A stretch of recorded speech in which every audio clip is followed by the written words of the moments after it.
Assalamualaikum warahmatullahi wabarakatuh.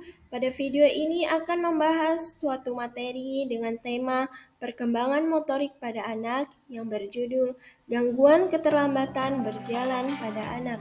Sebelum membahas tentang gangguan keterlambatan berjalan pada anak, apa sih perkembangan motorik itu? Perkembangan motorik adalah proses perkembangan gerak pada anak yang didasari oleh pematang fisik dan saraf pada anak. Perkembangan motorik dibagi menjadi dua macam, yaitu 1. Perkembangan motorik halus, 2. Perkembangan motorik kasar.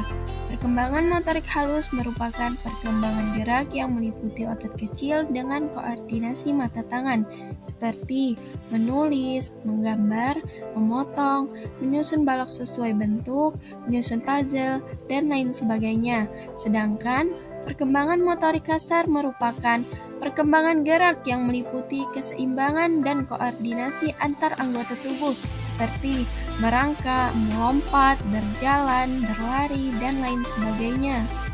Banyak orang tua yang mengharapkan agar anaknya tumbuh dan berkembang dengan sehat. Memasuki usia 9 hingga 18 bulan pun, anak sewajarnya sudah bisa berjalan.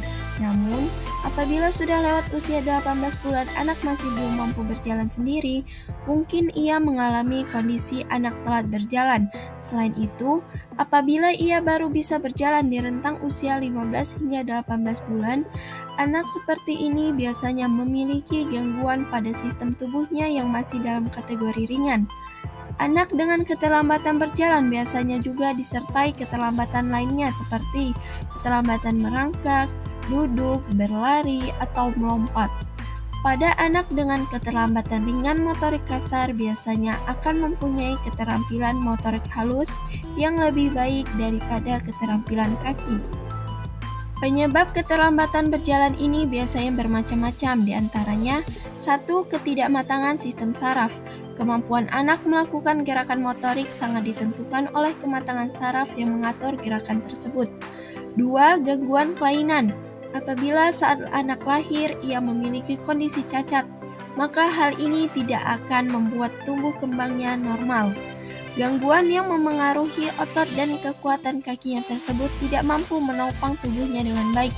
Contoh penyakit yang menyebabkan anak mengalami keterlambatan jalan adalah cerebral palsy dan Down syndrome. 3. Sikap atau watak. Watak adalah keinginan pribadi yang akan memengaruhi dalam bertingkah laku. Kadang, anak lebih senang merangkak untuk bergerak dibandingkan berdiri. 4. Penyebab eksternal, yaitu anak pernah terjatuh sehingga mengalami benturan yang memengaruhi sarafnya, dan ibu terpapar racun saat hamil, malnutrisi, infeksi virus, hingga sakit dalam usia yang cukup lama sehingga anak mengalami keterlambatan berjalan. Jika anak mengalami keterlambatan berjalan, langkah yang harus dilakukan adalah memastikan terlebih dahulu penyebabnya. Apabila anak sudah dibawa ke ahli saraf dan sudah dilakukan penilaian terhadap fleksibilitas sendi, kekuatan otot, dan berbagai gerakan, maka sebaiknya orang tua harus mulai melakukan beberapa stimulasi latihan untuk memperbaiki kondisi tersebut. Terapi fisik dapat dilakukan oleh dokter spesialis fisik dan rehabilitasi untuk kasus dengan gangguan keterlambatan berjalan ringan hingga berat. Nah, itulah beberapa pembahasan mengenai gangguan keterlambatan berjalan pada anak. Semoga dapat bermanfaat untuk kita semua. Akhiri wabillahi taufiq walhidayah. Wassalamualaikum warahmatullahi wabarakatuh.